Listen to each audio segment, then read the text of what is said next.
Today's episode is sponsored by Vitality Health RX Supplements. Whether you're an athlete, a busy professional, or just someone looking to prioritize health, Vitality Health RX has what you need. With premium ingredients and rigorous quality control, their supplements support your body's natural functions. Visit shopvrx.com and use code FEELGREAT15 for 15% off your first order. Thanks to Vitality Health RX for sponsoring this episode. Now let's dive in. Hi. Welcome to the Feel Better, Feel Great podcast, episode on Candida. What if there is more to the story? I am Dr. Andrea McSwain. Before we delve into today's podcast, I want to remind you that I am a medical professional, but the information here is intended for education purposes only. It is definitely not a substitute for personalized, holistic medical advice or diagnosis or treatment. Please consult with your healthcare provider so that you can receive a guidance that is tailored to your specific health needs. So let's embark on this health education journey together. Here we go. Candida. What if there is more to the story? I understand that for most people, when they think of Candida, they often hear other words that are maybe like older terms like thrush, dandruff, or their toes have a fungal infection. But it's really important to recognize that people talk about Candida with these words, but really Candida is an overgrowth of a certain kind of yeast that's actually part of our body. You might be wondering why you want to hear more about that. Is that, for one thing, since it is a natural part of our body, when it overgrows, it can be problematic. The body is designed to have a balanced yeast biome throughout all parts of the body. And that is why people complain of flaky, dry skin, or flaky, dry scalp, or flaky, dry face, or other areas, including gynecologic conditions, that can be quite cumbersome when the Candida overgrows. I want, though, for us to talk today about Candida as a systemic problem. Thinking about Candida just on the scalp or just on the nails or just in a certain part of the body isn't really appreciating the fact that this overgrowth is then creating an imbalance in the body and making it work harder than it's supposed to, because it starts to go from being a normal part of the body to being an infectious overgrowth problem. And we really seek to provide balance when treating this. And that's the way we're going to move into this podcast. But first, I want to explore Candida a little bit more because I think it really needs to be defined. One of the things about Candida, which makes it different than other ideas of infection, is that it has a smothering effect to the tissue. A lot of times people will think about infection, they think of bacterial infections. So they think about bacteria as growing in large numbers and then kind of taking over a certain tissue. And then that can be very severe when it's in the blood. It can lead to visits to the hospital or the ICU or a lot of antibiotics and that kind of nature. Candida as a yeast grows differently. It grows with a smothering effect. So think about maybe like grass that's overgrown and then thatched on itself. It starts to develop its own structure, which makes it very difficult to penetrate and treat. Again, Candida is supposed to be in our bodies in a very balanced amount throughout our entire body. So when it grows, the body doesn't necessarily think it problematic. It's when it overgrows that it starts to create problems for our immune system or create problems for the organ that it is overgrowing in. When Candida grows and it has that smothering effect on the tissue, it impairs blood supply, it impairs that organ's function, it impairs that organ's ability to remove toxins. The other thing about that is that the body doesn't necessarily recognize it as a problem because it's insidious. It happens to overgrow over time. The other thing to think about is that it will grow even if the area has been attacked by the immune system and a lot of it is left for dead because of its fungal thatching properties and its growth within itself and on itself. It starts to really allow for that thickening effect, and that won't be diminished unless it's removed. Now, this, again, can show us that Candida can be in the gut, causing overgrowth, and symptoms for that are bloating, irritation, difficulty eating foods, or only being able to eat very simple foods, a very basic diet. The other thing is that Candida can affect the skin. So all areas of the skin. I mentioned dandruff, which can be in the hair, it can be in the eyebrows, it can be in other hair throughout the body. Sometimes with hair, Candida likes to grow on the follicles because it's much like Candida in that it's like grass. Think about grass thatching.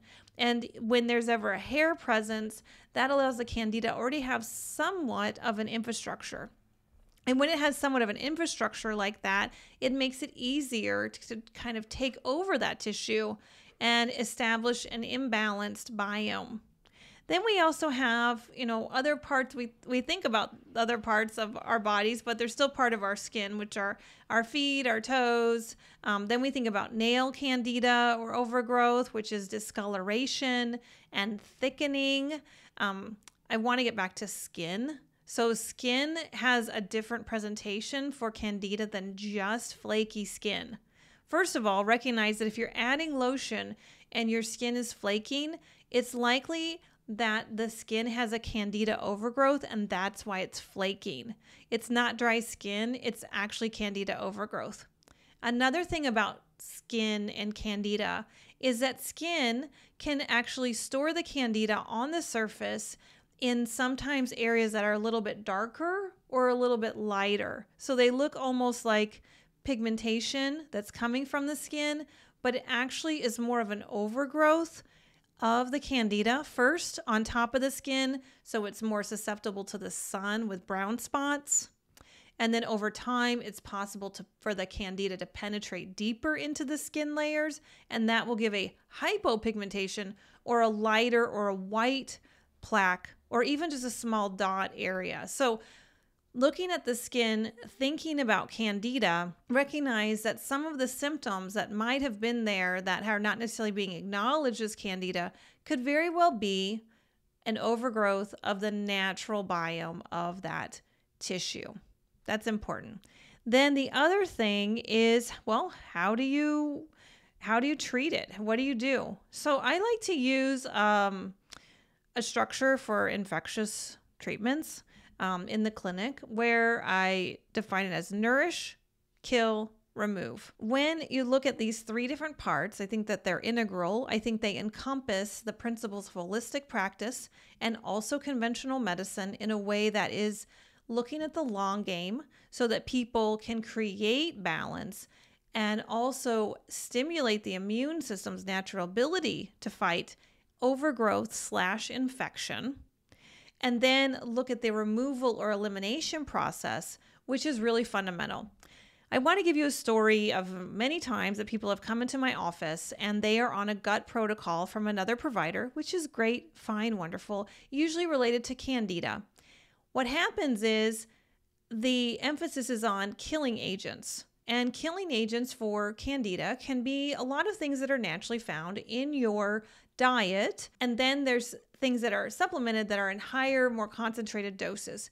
Those, for example, can be berberine, oregano, garlic, and those are all very good as killing agents, herbal-based killing agents, and do quite well for treating Candida in the killing aspect. So when people come into my office and they have been working on a protocol that emphasizes killing, their symptoms are not better. That is important because, again, go back to the way that Candida grows and overgrows is that it thatches. And once it thatches and it's established in a tissue, even if it's compromised, when those killing agents don't affect a certain subtype of strain or some certain condition that Candida is in, that Candida will start to overgrow. And it will continue to use the infrastructure that's already in place. That's important. So when people come in and they're using a lot of herbal killing agents that are very effective killing agents for Candida, they don't have the two other elements. They don't see that the symptoms are better. In most cases, when people treat Candida herbally, only using a killing agent component to their treatment protocol, then they continue to have symptoms and sometimes worsening symptoms. The first thing that I do when someone comes into my practice like that is I usually stop half of the agents that are killing agents because they're having too much killing. That will make a lot of waste and it will overwhelm the removal aspect or the elimination pathways. I then start them on elimination pathway emphasis. So we move out toxins from the fragmented Candida or the work that these killing agents have done that have now clogged the system and made it so that they can't move anything out. Again, Candida will continue to grow on compromised Candida strains or Candida growth. So you'll end up having more growth of the Candida if you remain in a killing component without a removal aspect. Again, so I ask people to reduce the number of killing agents that they have because it's too much, and usually it's unnecessary when they get into 3, 4, 5 killing agents. Then I emphasize elimination pathways. First, that's hydration. Second, it's looking at the organs of elimination. So are they moving their bowels enough? That's 2 to 3 times a day. Are they urinating adequately? Are they using their skin as an organ of elimination? So are they sweating? And then are they using breath and exhaling? And then another really significant organ involved in elimination is the liver.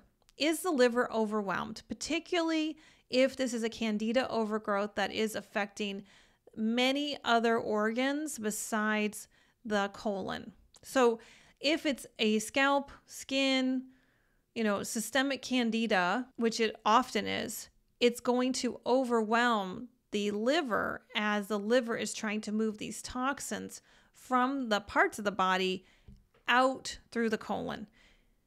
That's an issue. The other thing is when people start using killing agents and they get that processing throughout the body, then the colon can get overwhelmed with the fragmented Candida, which will then thatch in the Candida that's in the gut, causing a lot of symptoms. Bloating, discomfort, abdominal pain, then distraction, fatigue, brain fog, goes on and on. Okay, so looking at the removal aspect is usually then first what I do. If someone comes into me and they're on a Candida protocol that has emphasized killing, if I initiate a Candida protocol, I first start with nourish. Then I go to kill and remove. And I make sure all aspects of that are encompassed in my treatment protocol because I really like to stimulate your natural immune response. When I look at nourishing for Candida, I like to look again at the whole body. So we're looking at what kind of nutrients do we need that helps this particular area have that support. And in many cases, when I look at skin Candida, I look at zinc. So I really appreciate Kiki Pure and Simple through KPS Essentials. They have a zinc oxide that goes on very smooth and it smells nice and it's wonderful. You could put it all over, including into the scalp, and then also all over the skin. What is happening there is zinc is a very nourishing agent. It also has some killing effects, and it helps when cells turn over. So when the body is removing the Candida, go body, doing great in the immune system, the zinc is really helping that nourish and allow for more cellular reproduction and regeneration of that tissue. So that's why it's a huge win. Other things that are important to nourish the body are with your B vitamins because they're really important for removing waste. So you'd say, well, is that part of the removal or part of the nourish? Well, I really feel like it's a lot of both, but I want to make sure that our body's natural elimination pathways that are supported by nutrients are taken care of in the nourish aspect. Vitamin D for leaky gut. If the D is low, then the gut is going to have several spots within the gut that are going to be compromised, and that's going to allow for possible more Candida overgrowth. And vitamin D has a lot of support of stimulating the immune system. And that's some of the emphasis that I have in the nourish aspect. Other things are good, healthy fats for the skin. The body needs to make sure that with Nourish that there's excellent hydration again. You're using your really important micronutrients available in the body. Fats are important, like I said, and so are omega-3s, because this is really going to help with cellular turnover, good cellular repair, and also stimulating and supporting the immune system. Then we get into killing. And killing, again, has a whole range of possibilities, but the idea is to kill in a way that you have enough ability to eliminate what has been killed in order for it to not stay in the system or recirculate or actually continue to have overgrowth, because the die-off is there and the body is unable to remove it. So that allows for the overgrowth of Candida to continue.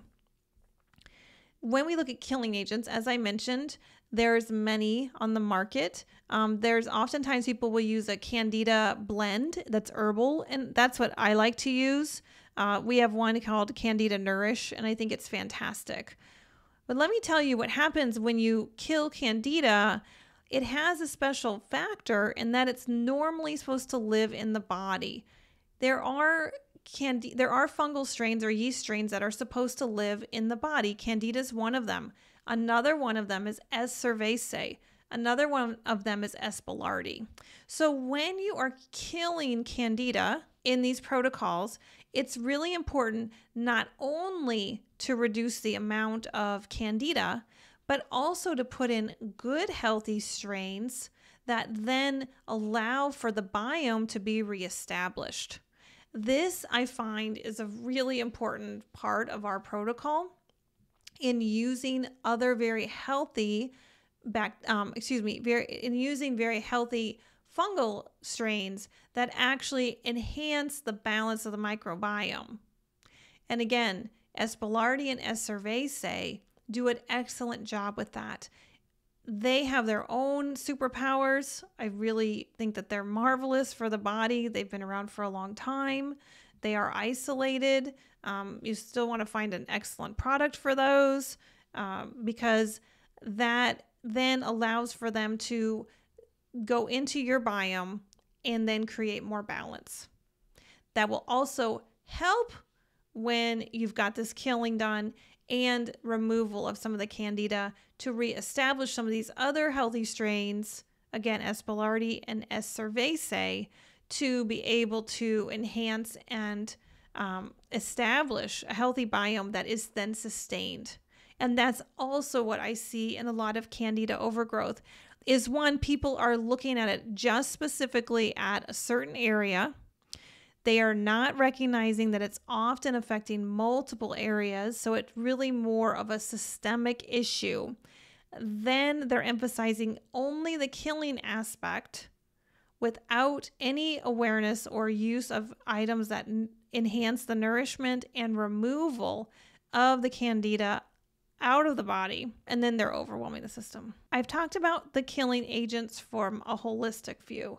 I want to discuss a blend of that and also a conventional view. So a conventional view is to use medications that have been around for a very long time, like diflucan, oral flagyl, monostat. All of these things actually stop cellular replication, and they stop all cellular replication. That's a very big deal because when people are being treated for fungal infections, they are often so tired they don't even know what to do with themselves. And that's problematic because the treatment is very exhausting. Again, it's an exclusive killing agent. It doesn't emphasize any removal, and then it creates overgrowth, so it actually potentiates the problem. The other issue with that is it allows for other infections because of the suppression of the cell replication and normal cell function. So usually when people take an antifungal, that is a prescription-based antifungal, they end up having two problems: the original problem and then the additional problems. Or they're so exhausted from the treatment, they really have to give themselves a few days of doing absolutely nothing. And again, I consider that a second problem. Now, when we look at those, we like to look at some of the combinations of what are the conventional medications that are available that actually allow for human cell replication and distinguish that from Candida cell replication. Because there are differences, and you can actually, there are some medications on the market that actually are different in that respect. Other things are there topical ways to treat these areas that do use some local therapeutics that do reduce the amount of the overgrowth, and then you can actually help remove that. So you have a very good nourish, kill, remove trifecta in your treatment plan. For the scalp, for example, there is a shampoo called Nizoral. It is actually a medicated shampoo. It is 1% ketoconazole. By prescription, it would be 2% ketoconazole. So it's a very good medicated shampoo and also skin mask to use on the body. What you do is you put it on and you leave it on, and then for about 15 minutes, and then you scrub your scalp. So you do kind of create a removal process by scratching, your scalp, like massaging the scalp. When you use Nizoral or a medicated shampoo, then you would scrub the scalp, so that you can actually help with physical removal of those overgrown Candida plaques, if you will, or flakes. And then the other thing is you can use it as a skin mask, and you leave it on for 15 minutes. And then again, you use like a dry brush or a pumice stone, and then you remove those things. It makes me think of a few things. First of all, Turkish baths, which have been used since time began, and you get the bejeebies scrubbed out of you, right? And when they did that, they recognized the overgrowth that can happen on the skin. Oftentimes, a lot of places in Turkey are really close to warmer weather, and they require this as part of just treating the skin. So Turkish baths are this idea of cleaning the skin and really getting a good removal of that layer of overgrowth has been used forever. And another story is my own story. I went to East Timor at the very end of med school to do a medical rotation and serve in a medical rotation. And I lived on a plastic covered mattress. It's a fun story, and there's many parts. But what I received from that aspect of my travels was a pretty significant Candida infection on my back. So it's often called spaghetti and meatballs. It circles and then looks like little strings. It's red and inflamed throughout wherever the skin is. So it's spaghetti and meatballs. I was able to get into a dermatologist very quickly because at that time I'd graduated medical school and I could just jump the line. And they said to me, you can either get this $200 bottle or you can go use Head and Shoulders and do a mask for 15 minutes. And if you need to repeat it a few times a week until it's gone. I went home after going to the grocery store, had Head and Shoulders, put it on, and I only needed to apply it one time. Now, why is that important? Because Head and Shoulders is usually zinc or selenium. Okay, now that is also a great option, and those are more based in Nourish to help kill a Candida than Nizoral, which is a medicated version. So anyway, I happen to like the Nizoral a little bit better. I think it's more effective because there are some chemicals in these products that I don't like. So I like to use them as quickly as possible and effective. And it also works for your feet. It works anywhere there's hair. So it's very helpful. So those are some ideas about how conventional blends in with holistic, and then some concerns that I have about the current method for conventional treatment because I don't really like the way that the whole body shuts down for most of those medications. In our clinic, when we work with patients, we do work with a few medications for fungal therapies that are very effective with very low side effect profiles because they do great at killing, and they do it very quickly, and we also facilitate the removal of those Candida and the medication. I hope that today provided you with some insights about a holistic approach to an infection, and also an infection that we actually have from overgrowth. So Candida, there's really more to the story than just having it here or there, really looking at it from a systemic problem for overgrowth, and then how to use a treatment protocol that nourishes, kills, and removes. Thank you very much. We're very happy to answer any questions. You can put that in the comment section. We have more coming up on how to help understand how the body works and how the body can heal itself. Thank you very much.